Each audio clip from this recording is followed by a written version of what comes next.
အားလုံးပဲမင်္ဂလာပါ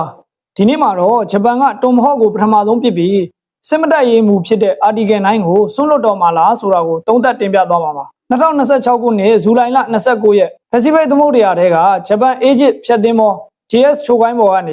ေတွန်ဟော့ cruise ဒုံးကျည်တစ်စင်းပစ်လွတ်ခဲ့ပါတယ်ဒီစမ်းသပ်မှုကိုအမေရိကန်ရေတပ်ရဲ့အကူအညီနဲ့ဆောင်ရွက်ခဲ့ပြီး JS ချိုကိုင်းဟာလက်ရှိမှာဂျပန်ရဲ့ပထမဆုံးတွန်ဟော့ပစ်လွတ်နိုင်တဲ့ Egypt ဖြတ်သင်းမောဖြစ်လာပါတယ်ဂျပန်နိုင်ငံဆိုတာဒုတိယကမ္ဘာစစ်ပြီးကြတဲ့ဖွဲ့စည်းပုံအခြေခံဥပဒေပုံမှန်9နဲ့စစ်ပွဲကိုဆွန့်လွတ်ထားတယ်လို့လူသိများတဲ့နိုင်ငံတရားဝင်မူဝါဒမှာလည်း exclusively defense oriented policy ကာကွယ်ရေးကိုသာဦးတည်တဲ့မူဝါဒကိုစက်ကင်ထားတယ်လို့ဂျပန်ဆိုရကပြောနေသေးပါဒါပေမဲ့အခုတော့ဂျပန်စစ်သင်္ဘောတွေမှာကီလိုမီတာ1600ဝန်းကျင်အကွာအဝေးကိုရောက်နိုင်တဲ့တွန်ဟော့တွေတက်လာမယ် F50 တွေမှာ JASSM တက်မယ် F35 တွေမှာ JSM တက်မယ်တိုက်တွဲထုံးကြီးကိုကာဝေးပိုရှေအောင်တိုးချက်မယ်ပြီးတော့ဂျပန်ကသူ့ရဲ့စစ်ရေးအသုံးစရိတ်ထဲမှာတောင်ရန်သူနယ်မြေအတွင်း counter strike ပြုလုပ်နိုင်မယ်ဆိုတဲ့စွမ်းရည်ကိုထည့်သွင်းဖော်ပြထားပါတယ်ဒါဆိုဂျပန်ဟာ Article 9ကိုဆွန့်လွတ်လိုက်တာလား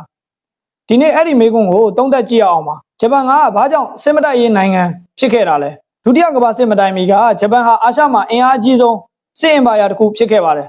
်တရုတ်ကိုရီးယားနဲ့ရှေ့တောင်အာရှဒေသအများပြားကိုစစ်ရေးရကျူးကျော်ခဲ့ပြီးနောက်ဆုံးမှာအမေရိကန်နဲ့ပစိဖိတ်စစ်ပွဲတွေပါဝင်ခဲ့ပါတယ်1945ခုနှစ်စစ်ရှုံးသွားပြီးတဲ့နောက်မှာဂျပန်ရဲ့နိုင်ငံရေးနဲ့စစ်ရေးဖွဲ့စည်းပုံကိုအကြီးအကျယ်ပြန်လည်တည်ဆောက်ခဲ့ပါတယ်အဲ့ဒီမှာနာမည်အကြီးဆုံးဖြစ်လာတာကဖွဲ့စည်းပုံအခြေခံဥပဒေပုံမှန်9 Article 9ပါဒီပုံမှန်ကြောင့်ဂျပန်ဟာနိုင်ငံတကာပြဿနာတွေကိုစစ်ပွဲအသုံးပြုပြီးဖြေရှင်းခြင်းကိုဆွတ်လွတ်ထားပါတယ်ဒါပေမဲ့လက်တွေ့မှာဂျပန်ဟာစစ်အင်အားမရှိတဲ့နိုင်ငံမဟုတ်ပါဘူးဂျပန် Self Defense Force JSDF ရှိပါတယ်ခိမိတိုက်လေယာဉ်တွေရှိတယ်။ Egypt ဖြတ်သင်းမောတွေရှိတယ်။ရင်ကုန်သင်းမောတပ်စုရှိတယ်။ပဲထိန်ထုံးကြီးစနစ်တွေရှိပါတယ်။ဒါပေမဲ့တမိုင်းတစ်လျှောက်ထားရှိခဲ့တဲ့အဓိကမူကရန်သူနိုင်ငံကိုတွားတိုက်မဲ့အင်အားထက်ကိုယ်နိုင်ငံကိုကာကွယ်မဲ့အင်အားဆိုတဲ့သဘောထားဖြစ်ခဲ့ပါတယ်။အလဲအပြောင်းက2022ခုနှစ်မှာပါ။ဂျပန်ရဲ့လုံခြုံရေးမူဝါဒမှာအကြီးဆုံးပြောင်းလဲက2022ခုနှစ်ထုတ် National Security Strategy နဲ့ Defense Strategy တွေမှာပိုရှင်းလာပါတယ်။ဂျပန်အစိုးရကတံပြန်တိုက်စွမ်းရည်တွေကိုတရားဝင်တည်ဆောက်မယ်လို့ဆုံးဖြတ်ခဲ့ပါတယ်။အမေရိကန်ကလည်းဒီအပြောင်းလဲကိုဂျပန်ရဲ့ကာကွယ်ရေးမူဝါဒတိုးတက်မှုအဖြစ်ထောက်ခံခဲ့ပါတယ်။တံပြန်တိုက်စွမ်းရည်ဆိုတာရန်သူဒုံးပစ်လွတ်စင်ကုတ်ကဲရေးဌာနရေဒါစစ်စခန်းစတဲ့ပစ်မှတ်တွေကိုအဝေးကနေပြန်လည်တိုက်ခိုက်နိုင်မဲ့စွမ်းရည်ဖြစ်ပါတယ်။ဂျပန်ကတော့ဒါကိုထိုးစစ်ဆင်တဲ့ပုံစံမဟုတ်ပဲကိုကာကွယ်မှုအဖြစ်သတ်မှတ်ထားပါတယ်။ဒါကြောင့်ဂျပန်က Article 9ကိုဖျက်လိုက်တာမဟုတ်ပါဘူး။ဒါပေမဲ့ Article 9အောက်မှာSelf Defense ဆိုတဲ့စကားလုံးကိုဒိဗေဖွင့်ဆိုတဲ့နယ်ပယ်ကကျေပြန့်လာနေပါတယ်။ဒါကြောင့်ဒီဒုံးကျည်ကအလဲအပြောင်းဖြစ်လာတာလေ။တွန်ဟော့ဆိုတာပုံမှန်တာတိုပစ်ဒုံးကျည်မဟုတ်ပါဘူး။အမေရိကန်ကနှစ်ပေါင်းများစွာစစ်ပွဲတွေမှာအသုံးပြုလာခဲ့တဲ့ကီလိုမီတာ1600ဝန်းကျင်ရောက်နိုင်တဲ့တာဝေးပစ်မြေပြင်တိုက်ခိုက်ရေး cruise ဒုံးကျည်ဖြစ်ပါတယ်။ဂျပန်ဟာတွန်ဟော့အစင်း400ဝယ်ယူဖို့ဆုံးဖြတ်ထားပြီး Block 4 200နဲ့ Block 5 200ဖြစ်ပါတယ်။ဒါပေမဲ့အစင်း400ဝယ်တာထက်ပိုရေးကြီးတာကဘယ်ပလက်ဖောင်းတွေကပြစ်နိုင်မလဲဆိုတာပါ။ JS ချိုကိုင်းကပထမဆုံးပါနောက်ပိုင်းမှာဂျပန်ရဲ့အခြား Egypt ဖြတ်သင်းမောတွေကိုလည်းတွန်ဟော့ပြစ်နိုင်အောင်စီစဉ်ထားပြီးဖြစ်ပါတယ်ဒီလိုဆိုရင်နာဂတ်မှာတွန်ဟော့ဟာပစိဖိတ်ရေပြင်တစ်လျှောက်ဖြန့်ထားနိုင်တဲ့စွမ်းရည်ဖြစ်လာနိုင်ပါတယ်နောက်ပြီးဂျပန်ကကိုယ်တိုင်ထုတ်လုပ်တဲ့ upgraded တိုက်တွဲ Surface to Ship မစ်ဇိုင်းကိုလည်း ground launcher ရှစ် launcher နဲ့ air launcher version တွေအဖြစ်တိုးချဲ့နေပါတယ်ဂျပန်ကစစ်ရေးပုံစံကိုဘာလို့ပြောင်းလဲလိုက်တာလဲတိုကျိုကသူ့ပတ်ဝန်းကျင်မှာလုံခြုံရေးတိတိတသားဆိုးလာတယ်လို့ရှုမြင်နေပါတယ်မြောက်ကိုရီးယားမှာပဲထိန်ထုံးကြီးနဲ့နျူကလ িয়ার ပရိုဂရမ်တွေရှိနေတယ်တရုတ်ရဲ့ military modernization နဲ့အရှေ့တရုတ်ပင်လယ်ထိုင်ဝမ်ရေလက်ကြားအရေးကိစ္စတွေရှိနေပါတယ်ရုရှားနဲ့ကလည်းမြောက်ပိုင်းနယ်မြေပြဿနာမဖြေရှင်းနိုင်သေးတယ်လို့ရုရှားမြောက်ကိုရီးယားစစ်ရေးပူးပေါင်းဆောင်ရွက်မှုကိုဂျပန်ကလည်းစိုးရိမ်ကြောင်းတရားဝင်ထုတ်ပြန်ထားပါတယ်ဒါကြောင့်တိုကျိုရဲ့အကြောင်းပြချက်ကချင်းချောင်းမှုအတိုင်းအတာတိုးလာရင်ကာကွယ်ရေးအကွာအဝေးလည်းပိုကြီးရမယ်ဆိုတာပါဒါပေမဲ့အိန္ဒိယနိုင်ငံတွေကဂျပန်ရဲ့စစ်ရေးပုံစံပြောင်းလဲမှုကိုဒီလိုမြင်မယ်လို့တော့ကျွန်တော်ကတော့မထင်ပါဘူးတရုတ်မြောက်ကိုရီးယားနဲ့ရုရှားတို့ကဘယ်လိုမြင်ကြမလဲ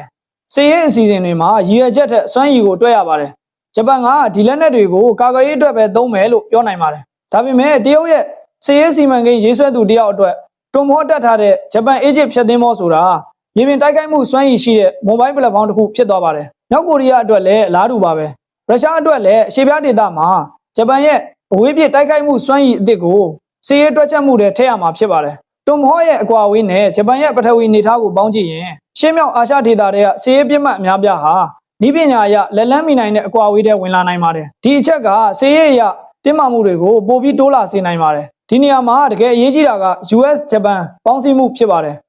တွမ်ဟော့ဟာဂျပန်တနိုင်ငံရဲ့ project မဟုတ်ပါဘူး JS ချိုကိုင်းကိုအမေရိကန်မှာပြုပြင်ပြောင်းလဲခဲ့ပါတယ်ခရူကိုအမေရိကန်မှာလေ့ကျင့်ခဲ့ပါတယ်ပထမဆုံးဓာတ်ရိုက်ပစ်ခတ်ခြင်းကိုလည်း US Navy ကထောက်ပံ့ပေးခဲ့ပါတယ်အမေရိကန်နဲ့ဂျပန်ရဲ့ 2+2 တရားဝင်ထုတ်ပြန်ချက်တွေမှာတောင်ဂျပန်ရဲ့တံပြန်တိုက်စွမ်းရည်ကိုအမေရိကန်နဲ့နှီးကပ်စွာညှိနှိုင်းဆောင်ရွက်မှုလှုံ့ဆော်ဖို့ရည်ရွယ်ထားကြောင်းဖော်ပြထားပါတယ်တွမ်ဟော့ဝယ်ယူမှုသင်္ဘောပြန်လည်ပြုပြင်မွမ်းမံခြင်းဝန်ထမ်းလေ့ကျင့်ရေးနဲ့ stand of capability အားလုံးမှာနှစ်နိုင်ငံပူးပေါင်းမှုရှိပါတယ်ဂျပန်ရဲ့စစ်ရေးပြောင်းလဲပုံစံက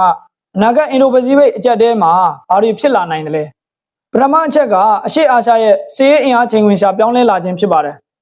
ဂျပန်အမေရိကန်မဟာမိတ်ဖွဲ့မှုပိုအားကောင်းလာရင်တရုတ်ဘက်ကလည်းသူ့ရဲ့ဒုံးကျည်တပ်ဖွဲ့တွေရေတပ်နဲ့လေကြောင်းရန်ကာကွယ်ရေးစနစ်တွေကိုပိုတိုးလာနိုင်ပါတယ်အဲ့ဒီလုံခြုံရေးအပြိုင်ဆိုင်တိုးချဲ့မှုဟာတောင်တရုတ်ပင်လယ်ကနေအိန္ဒိယသမုဒ္ဒရာအထိတဖြည်းဖြည်းချိတ်ဆက်လာနိုင်ပါတယ်ဒုတိယအချက်ကဂျပန်ရဲ့ရှေ့တောင်အာရှလုံခြုံရေးအခမ်းကဏ္ဍပိုကြီးလာနိုင်ခြင်းဖြစ်ပါတယ်ဂျပန်ကဖိလစ်ပိုင်အပါအဝင်ဒေသတွင်းနိုင်ငံတွေနဲ့ရေကြောင်းလုံခြုံရေးပူးပေါင်းမှုကိုတိုးမြင့်နေပြီးတရားဝင်လုံခြုံရေးအကူအညီလို framework တွေနဲ့ကမ်းရိုးတန်းရေဒါစတဲ့စွမ်းရည်ထောက်ပံ့ရေးပံ့ပိုးမှုတွေကိုလုပ်နေပါတယ်ဆိုလိုတာကဂျပန်ဟာရှေ့တောင်အာရှမှာစီးပွားရေးအင်အားကြီးနိုင်ငံတစ်နိုင်ငံနဲ့မဟုတ်တော့ပဲ security actor တစ်ခုအဖြစ်ပိုသိတာလာပါတယ်ဒါကအာဆီယံနိုင်ငံတွေအတွက်မဟာဗျူဟာရွေးချယ်စရာတွေပိုများလာနိုင်စေသလို